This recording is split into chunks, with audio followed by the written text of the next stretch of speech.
नमस्ते। आज एक बहुत ही दिलचस्प सवाल पर बात करेंगे। आखिर अमेरिका दुनिया की सबसे बड़ी सुपर पावर बना तो बना कैसे? तो चलिए एक छोटे से क्विज से शुरू करते हैं। दुनिया की सबसे बड़ी इकॉनमी जिसकी जीडीपी 20 ट्रिलियन डॉलर से भी ज्यादा है, कौन सा देश है वो? अच्छा, और दुनिया की सबसे ताकतवर मिलिट्री वो किसके पास है?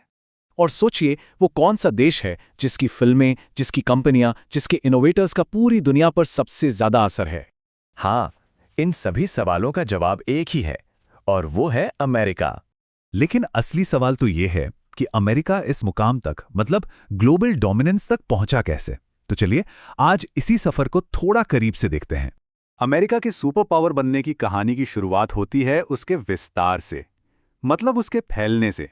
देखिए 1776 में जब अमेरिका आजाद हुआ, उसके बाद वो लगातार फैलता गया। कुछ इलाके जैसे टेक्सास वो तो खुद ही अमेरिका में शामिल हो गए, अलास्का को रूस से खरीद लिया गया और हवाई जैसी जगह पर कब्जा कर लिया गया। तो ये जो लगातार जमीन का बढ़ना था ना, यही अमेरिका की शुरुआती ताकत की असली नींव बना। पर यहाँ एक बहुत बड़ा फर्क था। अमेरिका का विस्तार यूरोप की कॉलोनियों जैसा नहीं था। मतलब वो नए इलाकों को गुलाम नहीं बना रहा था, बल्कि वो उन्हें लोकतंत्र और अपने देश में एक स्टेट का दर्जा देने का ऑफर दे रहा था।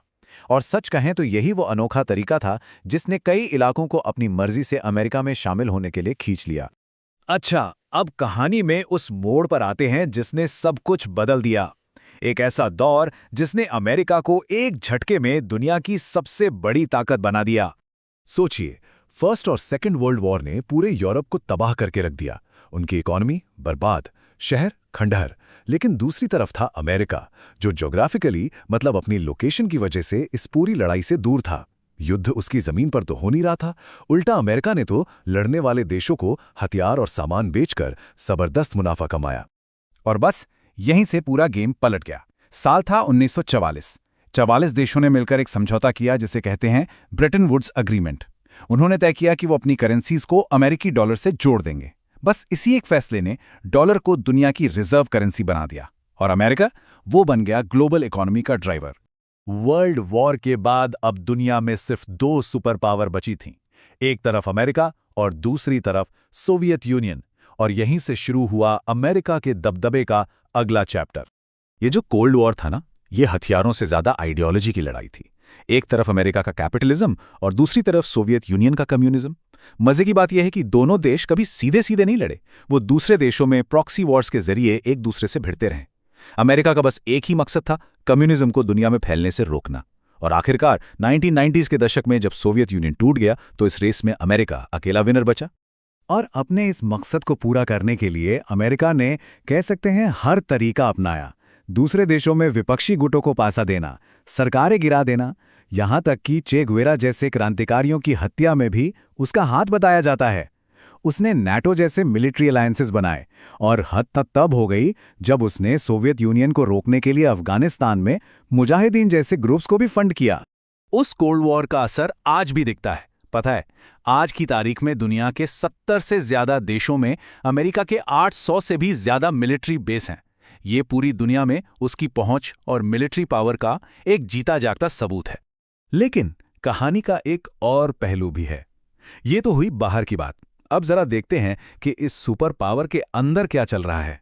और यकीन मानिए, अंदर की तस्वीर एक बिल्कुल अलग कहानी कहती है। हाँ, इसमें कोई शक नहीं कि अमेरिका एक सुपर पावर है। लेकिन अगर एक आम अमेरिकी की जिंदगी को देखें तो जमीनी हकीकत इस बड़ी बड़ी बातों से काफी अलग है। मिसाल के तौर पर वेल्थ इनइक्वालिटी को ही ले लीजिए। देश की लगभग 42.5% दौलत सिर्फ टॉप के 1% लोगों के हाथ में है। मतलब अमीर और गरीब के बीच की खाई बहुत गहरी है, डेवलप्ड देशों में सबसे ज्यादा में से एक।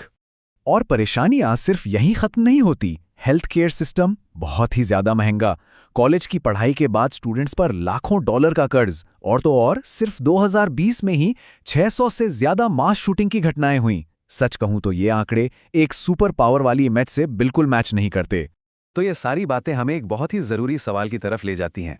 और वो सवाल इस सोच से जुड़ा है कि किसी भी देश का मकसद सिर्फ सुपर पावर बनना नहीं होना चाहिए, बल्कि फोकस इस पर होना चाहिए कि वो खुद को कैसे बेहतर बनाए, अपने नागरिकों की जिंदगी को कैसे सुधारे।